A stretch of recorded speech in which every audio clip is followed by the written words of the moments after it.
Love from love, hope from hope, peace from peace, our Prince of Peace thereof, who comes forth on a glorious cloud of the splendor of his own magnificence, as he pours out his love upon all flesh.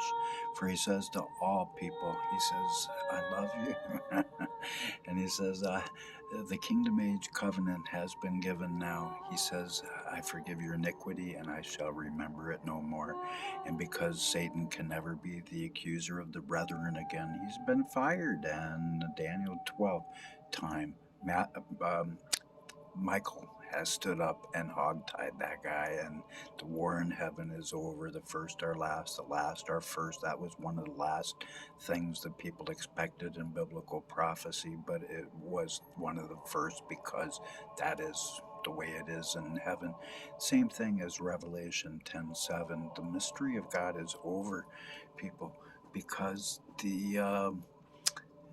fast forward this, it's over because it was one of the last. It was the seventh trumpet sounded first out of order chronologically, because the first is last and the last is first. And when the seventh trumpet sounds, all Israel is saved and all nations become the Lord's, according to prophecy, if people want to believe the Bible. So love from love, hope from hope, and welcome to the Doves of Love's lesson. May we all learn the lesson of love. Suffering exists, people, because we ignore it. Much pain thrives not because of the violence of bad people, but because of the silence of good souls. Nor can anyone of truth ever deny that the fear of life's pain is often more painful than such suffering is. Neither does it hold true that God always protects the children of his love. For just as it rains on the just and the unjust alike, all mankind shall always have pain. Suffering additionally gives birth to compassion, and by his acceptable will, multitudes discover that none of us are never so defenseless against suffering than when we give away our love because of rejection. Always some pain during life's path comes. Consequently, to live is to suffer, and to survive is to find some meaning within such suffering.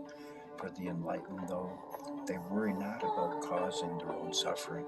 Rather, such humbled souls focus on who they can help, so they themselves may be blessed enough to be liberated from their own pain.